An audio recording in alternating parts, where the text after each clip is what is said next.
Erika Donalds is in studio, chair of the America First Policy Institute Center for Education Opportunity and founder of Optima Ed. Good to see you again, Erika. Good morning to you. Yeah, it's great to be here. So you heard from the Secretary there of Education. I wanted to show you what the critics say right now, specifically Justice Sotomayor, who gave a lengthy dissent, but we'll just show you a piece of it here.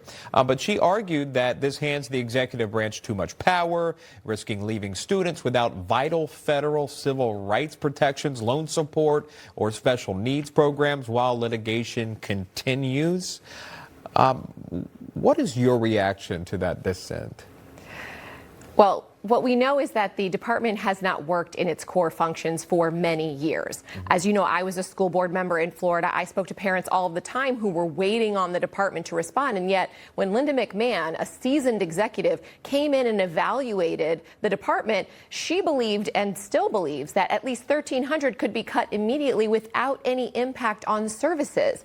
And so I very much support the Supreme Court's ruling on this. Of course, an executive has the right to make things leaner and more efficient and serve the people better if they can do so while still following what Congress has allocated for the department to do. As far as I can tell, and what I've heard, this hasn't affected a single school, a single parent, and most importantly, not a single student since these individuals were laid off many months ago with very generous packages to go with it.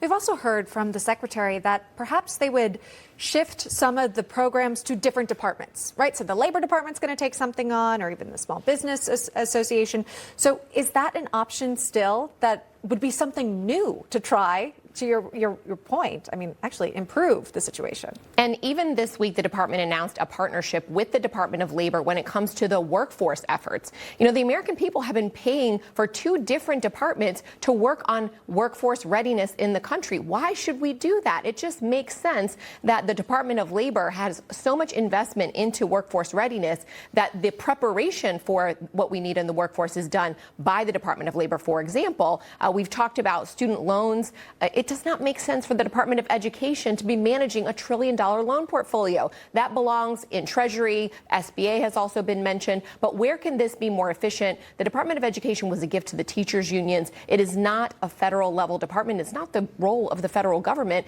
And so the things that need to stay can go elsewhere. Yeah, obviously, it hasn't worked on the whole surface of, again, educating children and seeing scores rise. In fact, we've seen the opposite. We've seen decline. Now it's time for a change. And obviously, it went through the Supreme Court to see that downsizing. Yesterday, the House Committee on Education and Workforce held a hearing on focusing on allegations of rising anti-Semitism in higher education. Here's one of the line of questioning. Listen to this. A member of the KKK who wished the deaths of black Americans to speak at Georgetown?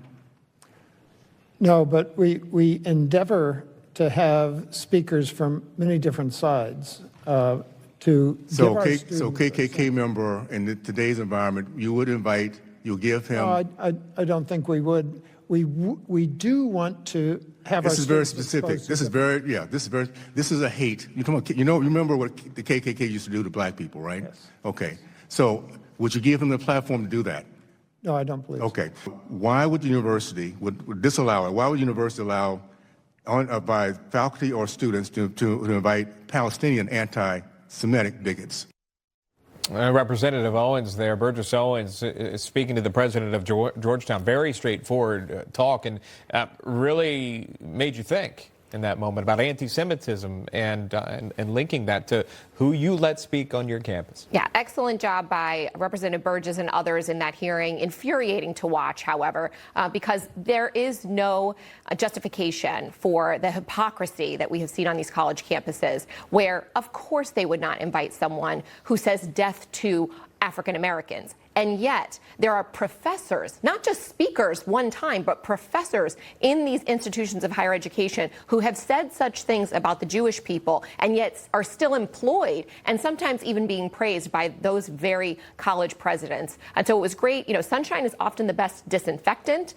We've been bringing them into the light ever since Elise Stefanik asked those very pointed questions last year. The One Big Beautiful Bill actually brought some accountability to these universities with taxing endowments and the like. And so President Trump is keeping his promise that he is not going to tolerate anti-Semitism on campus. Linda McMahon is also doing her part in suing some of these institutions. And so I love that we're doing this and exposing them for the hypocrites that they are. But we have to end anti-Semitism on campus for once and for all. Yeah. Speaking of sunshine, let's focus on the sunshine state of Florida here, where your husband, Congressman Byron Donalds, is running for governor. Of course, he's got the support of the president here, and your support as well. I'm sure as a wife and family member, you want to see this happen. And when it comes to education in the state of Florida, what do you hope to achieve alongside potentially your husband in that top spot in the state? Well, Florida continues to push the envelope when it comes to expanding education freedom. We have been the leader on school choice for many years, #1 in every ranking system that there is. So I just want to continue to see that expanded. My goal, whether my husband is governor or not, in every state, but certainly Florida as the leader, is to have every education dollar be parent directed. Parents should be able to see how much is being spent on their children, and they should be able to say, I want that amount of money to go to my local school, to a charter school, private school, or I want to control those funds and customize an education for my child. I think that really puts the ownership in the hands of parents, and it brings those free market competitive factors, better access, better quality, more freedom. And that is Erika Donalds joining us here on set. Erika, always good to see you. A pleasure. Thank you for that. It's wonderful to be here. Appreciate all you guys do. Anytime. Thank you.